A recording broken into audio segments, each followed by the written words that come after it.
नमस्कार विद्यार्थियों। आज हम केमिकल काइनेटिक्स के अंतर्गत कुछ थ्योरीज के बारे में बात करेंगे। इसमें आर्हेनियस थ्योरी, कोलिजन थ्योरी और एक्टिवेशन थ्योरी ये कुछ मुख्य हैं।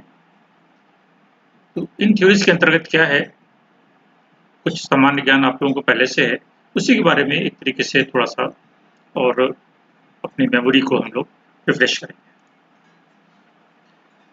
आर्हेनियस थ्योरी सबसे पहले हम डिस्कस करते हैं। हम ये कहते हैं जब केमिकल काइनेटिक्स पढ़ते हैं कि किसी भी अभिक्रिया का वेग उसके ताप पर निर्भर करता है और सामान्यतया ये पाया गया कि अब ताप बढ़ाने पर या 10 डिग्री ताप बढ़ाने पर अभिक्रिया का वेग लगभग 2 से 3 गुना तक बढ़ जाता है। टेम्परेचर बढ़ाने से या ताप बढ़ाने से जो क्रियाकारक या रिएक्टेंट्स के पार्टिकल्स हैं, अणु हैं, उनकी गति में भी वृद्धि होती है, उनकी ऊर्जा में भी बढ़ोतरी होती है और संभवतः उसी से कुछ संबंध अभिक्रिया के वेग से भी। तो ऐसी स्थिति में फिर आर्हेनियस ने ताप और अभिक्रिया के वेग इनके बीच में एक संबंध स्थापित करने का प्रयास किया और एक संबंध दिया भी। उसको हम इस तरीके से लिखते हैं, अभिक्रिया का वेग स्थिरांक यानी K बराबर एक कांस्टेंट फैक्टर A, जिसको हम एक्टिवेशन एनर्जी कहते हैं, और e raise to the power, e का मतलब यहाँ पर ये चर घातांकी है, एक्सपोनेंशियल फैक्टर है, तो e raise to the power -EA/RT। ये कुछ कैलकुलेशन करके उसने इस तरीके का एक रिलेशन दिया। T टेम्परेचर है, R यूनिवर्सल कांस्टेंट है, हम लोग सब जानते हैं, और ये E ये एक्टिवेशन एनर्जी है, एनर्जी ऑफ एक्टिवेशन। तो ये एक रिलेशन टेम्परेचर और अभिक्रिया के वेग में स्थापित किया आर्हेनियस ने, और उसने कहा कि टेम्परेचर के साथ जो वेग है वो चरघातांकी रूप से बढ़ता है। और जब उसने ये एक्सप्रेशन निकालना शुरू किया तब उसने कुछ बातों को ध्यान में रखा, क्योंकि कुछ बातों को ध्यान में रखते हुए उनको आधार बनाकर ही हम कोई कैलकुलेशन करते हैं। उन बातों को या उन स्टेटमेंट्स को हम अभिग्रहित या पोस्टुलेट्स भी कहते हैं, और उन अभिग्रहित या पोस्टुलेट्स के आधार पर हम किसी संबंध को स्थापित करने का प्रयास करते हैं। तो इसी तरीके से आर्हेनियस ने भी कुछ बातों को ध्यान में रखा, जिनको कि हम अभिग्रहित कहेंगे, और उसके आधार पर एक कैलकुलेशन करके अभिक्रिया के वेग स्थिरांक की गणना की। किन बातों को उसने ध्यान में रखा, या आर्हेनियस सिद्धांत के मुख्य अभिग्रहित जिनको हम कह सकते हैं या पोस्टुलेट्स कह सकते हैं, वो क्या क्या हैं? तो पहला उसने कहा कि क्रियाकारी अणु अर्थात रिएक्टेंट के पार्टिकल्स जो भी अभिक्रिया में भाग ले रहे हैं, उनकी ऊर्जाएं समान नहीं होती। जब हम गैसेस के बारे में स्टडी करते हैं, पढ़ते हैं, तो वहां भी हम कहते हैं कि गैस के सभी अणुओं की गति समान नहीं होती, उनका वेग समान नहीं होता। उसी तरीके से द्रवों में भी पार्टिकल्स हैं जो कि स्वतंत्र रूप से घूमने के लिए, कहीं पर भी विचरण करने के लिए स्वतंत्र हैं, उनका भी वेग समान नहीं होता, ऊर्जाएं समान नहीं होती। उसी आधार पर आर्हेनियस ने भी कहा कि जो रिएक्टेंट के पार्टिकल्स हैं जो कि अभिक्रिया में भाग ले रहे हैं, उन सबकी एनर्जी या ऊर्जाएं समान नहीं होती। उसमें से कुछ कम ऊर्जा के पार्टिकल्स होते हैं और कुछ उच्च ऊर्जा के अणु मौजूद होते हैं। तो ये पहली अभिग्रहित या पोस्टुलेट था। और कोई भी अभिक्रिया के पीछे कारण क्या है?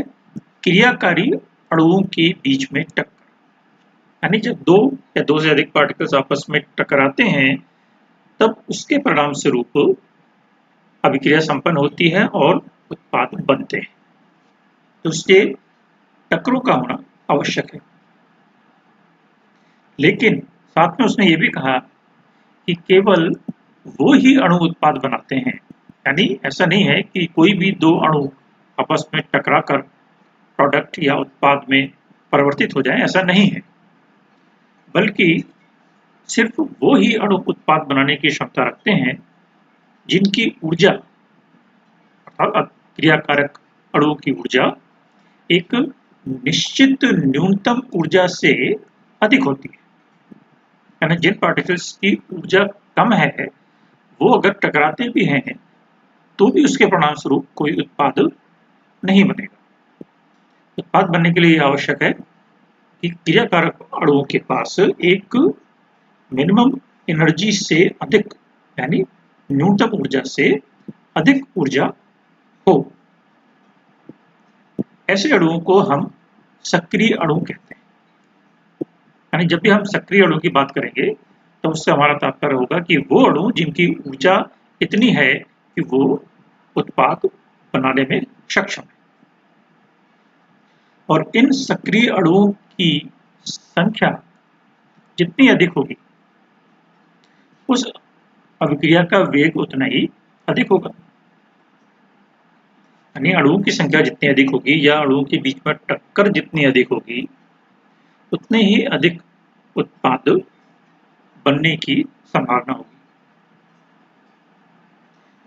एक स्टेटमेंट या जो अभिग्रहित उसने कहा कि सक्रियण ऊर्जा यानी एनर्जी ऑफ एक्टिवेशन, ये इस रिलेशन में जो EA यूज किया गया है ये एनर्जी ऑफ एक्टिवेशन है। इसके बारे में भी हम चर्चा करेंगे। उसने कहा कि ये सक्रिय ऊर्जा या एनर्जी ऑफ एक्टिवेशन का मान जितना कम होगा सक्रिय अणुओं की संख्या उतनी ही अधिक होगी। तो ये एक सक्रिय ऊर्जा या एनर्जी ऑफ एक्टिवेशन का फैक्टर अभिक्रिया के वेग को प्रभावित करने में अहम भूमिका रखता है। नेक्स्ट स्टेटमेंट या उसके अभिग्रहित है कि ताप बढ़ाने पर सक्रिय अणुओं की संख्या बढ़ जाती है। गैसेस के चैप्टर में भी हम पढ़ चुके हैं कि यदि हम ताप बढ़ाते हैं यहाँ पर वहाँ पर भी हम मैक्सवेल एनर्जी का एक डिस्ट्रीब्यूशन कर्व पढ़ते हैं, distribution curve of molecular velocities और एनर्जी, ये हम गैसेस के चैप्टर में भी पढ़ते हैं। और वहाँ पर भी हमने देखा कि जब ताप बढ़ाते हैं तो एक निश्चित ऊर्जा से अधिक ऊर्जा वाले अणुओं की संख्या में वृद्धि होती है। उसी प्रकार यहाँ पर भी ताप बढ़ाने पर सक्रिय ऊर्जा से अधिक ऊर्जा रखने वाले अणुओं की संख्या में वृद्धि हो जाती है, जिसके फलस्वरूप अभिक्रिया का वेग भी बढ़ जाता है। तो ये ताप बढ़ाने पर उस अभिक्रिया के वेग को बढ़ने का कारण है। और ये सक्रिय अणु जो कि टकराने के पश्चात उत्पाद में परिवर्तित होते हैं, तो उस उत्पाद में परिवर्तित होने से पूर्व या पहले एक मध्य अवस्था आती है जिसे हम एक्टिवेटेड कॉम्प्लेक्स बोलते हैं।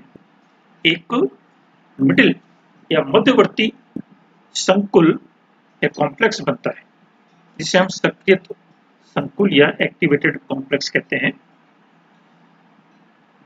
और स्थायी नहीं होता, वो शीघ्र ही वो अपघटित होकर या विघटित होकर उत्पाद में परिवर्तित हो जाता है। अर्थात प्रोडक्ट बनने से पूर्व एक अन्य अवस्था एक्टिवेटेड कॉम्प्लेक्स की आती है। तो जब तक वो एक्टिवेटेड कॉम्प्लेक्स वाली स्थिति नहीं आती, यानी मॉलिक्यूल्स टकरा कर या अभिक्रिया करके उस एक्टिवेटेड कॉम्प्लेक्स वाली स्टेट में नहीं पहुंचते, वो आगे विकसित होकर उत्पाद में परिवर्तित नहीं हो पाएंगे। तो इसलिए एक्टिवेटेड कॉम्प्लेक्स का बनना जरूरी होता है।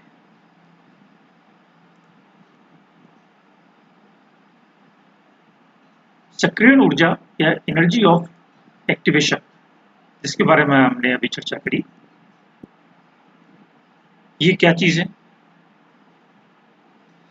आर्यर्स ने कहा कि टकराने वाले जो पार्टिकल्स हैं या अणु हैं, उनकी ऊर्जा एक निश्चित ऊर्जा से अधिक होनी चाहिए, तभी उत्पाद बनेगा, अन्यथा वो वापस पुनः अपनी पूर्व वाली अवस्था में आ जाएंगे और प्रोडक्ट नहीं बन पाएगा, यानी वो रिएक्टेंट्स ही रह जाएंगे। तो ये देखिए, एक उसने आर्यनस ने एक ग्राफिकल रिप्रेजेंटेशन दिया। यहाँ पर वाई एक्सिस पर यदि हम एनर्जी को, पोटेंशियल एनर्जी को प्लॉट करें, ये अवस्था रिएक्टेंट्स की है, यानी रिएक्टेंट या अभिकारक के अणुओं की ऊर्जा है, और टकराने के बाद या एक इस तरीके से उसकी ऊर्जा में वृद्धि होती है। ये एक मिडिल स्टेट या मध्यवर्ती अवस्था, जिसको कि हमने अभी कहा सक्रियत अवस्था या आती है, वो अवस्था आती है। तो ये एक थ्रेशोल्ड एनर्जी का बैरियर है, जिसे उन सभी अणुओं को पार करना होता है, और जो अणु इस बैरियर को पार कर जाते हैं वो विघटित होकर फिर प्रोडक्ट में कन्वर्ट हो जाते हैं। यानी पहले इनकी ऊर्जा बढ़ती है, एक एक्टिवेटेड कॉम्प्लेक्स बनता है, और फिर उसके बाद एनर्जी रिलीज होकर उनकी ऊर्जा उस सक्रियत अवस्था की ऊर्जा से कम होती है और प्रोडक्ट बनता है। तो यहाँ पर ये प्रोडक्ट वाली स्थिति आ जाती है, यानी उत्पाद की अवस्था आती है। और ये जो हमारे पास एनर्जी का गैप आता है, ये वाला, ये एनर्जी गैप क्या है, किस किस के बीच में है? रिएक्टेंट्स और प्रोडक्ट्स के बीच में है। तो ये अभिक्रिया की ऊष्मा कहलाती है। ऐसी स्थिति में यहाँ पर आप देख रहे हैं कि ये प्रोडक्ट की एनर्जी लेवल कम है, इसका मतलब कि रिएक्टेंट्स की एनर्जी अधिक है, प्रोडक्ट्स की एनर्जी कम है, तो ये इतना एनर्जी लिबरेट हो जाएगी या बाहर निकल जाएगी, यानी ऊष्माक्षेपी अभिक्रिया हो जाएगी। और यही अगर ग्राफ यहाँ पर आकर खत्म हो जाता, तो ऐसी स्थिति में फिर हमारे पास ये एनर्जी बैरियर होता, ये प्लस में होता, उत्पाद की एनर्जी रिएक्टेंट की एनर्जी से अधिक होती, और वो ऊष्मा शोषी अभिक्रिया कराती। तो ये ऊष्मा शोषी और ऊष्माक्षेपी जो हमारे पास अभिक्रियाएं हैं, वो रिएक्टेंट और प्रोडक्ट्स की एनर्जी पर डिपेंड करती है। तो ये जो सक्रियण ऊर्जा होती है, वो सक्रियण ऊर्जा को हम किस तरीके से निकालते हैं? जो दहली एनर्जी, यानी थ्रेशोल्ड एनर्जी का जो बैरियर है वो, और अणुओं की औसत ऊर्जा रिएक्टेंट के पार्टिकल्स की, इन दोनों के बीच की ये जो एनर्जी गैप है, ये एनर्जी गैप सक्रियण ऊर्जा कहलाता है। तो ये गैप जितना कम होगा, अणुओं को उसको पार करने में उतनी ही सुविधा होगी, अधिक से अधिक अणु उस बैरियर को पास कर पाएंगे और अधिक से अधिक प्रोडक्ट बन पाएगा। तो इसलिए इस सक्रियण ऊर्जा के बैरियर की जो स्थिति है, वही हमारे अभिक्रिया की गति को प्रभावित करेगी। दहली ऊर्जा या जो हमारी थ्रेशोल्ड एनर्जी है, इससे यदि कम एनर्जी रह जाती है तो उत्पाद नहीं बनेगा। उत्पाद बनने के लिए आवश्यक है कि उस थ्रेशोल्ड बैरियर को पार किया जाए। तो उस ऊर्जा अवरोध का जो शिखर है, वो हमारा उच्चतम ऊर्जा युक्त सक्रियत संकुल है, एक्टिवेटेड कॉम्प्लेक्स है। यानी उस एक्टिवेटेड कॉम्प्लेक्स की एनर्जी मैक्सिमम होती है, और इसलिए वो स्टेबल नहीं होता और अपघटित होकर प्रोडक्ट में कन्वर्ट हो जाता है, और वो ऊर्जा का त्याग कर देता है या अपघटित हो जाता है, और उसके बाद उत्पाद में परिवर्तित हो जाता है। तो किसी भी अभिक्रिया के लिए ये सक्रियत संकुल का बनना एक आवश्यक स्टेप है। तो क्रियाकारक और उत्पाद इन दोनों के बीच में पहले एक सक्रियत संकुल बनेगा, इसकी एनर्जी अधिक होगी, हाफ लाइफ पीरियड बहुत कम होगा और वो तुरंत ही अपघटित होकर प्रोडक्ट में कन्वर्ट हो जाएगा।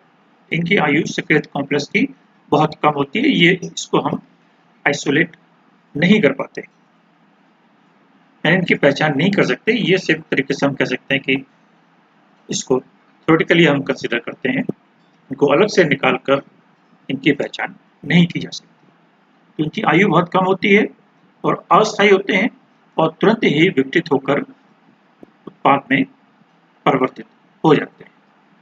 तो ये कुछ अभिग्रहित या पोस्टुलेट्स आर्हेनियस की थ्योरी के थे, जिसके आधार पर उसने टेम्परेचर और अपक्रिया के वेग इनके बीच में एक संबंध दिया था।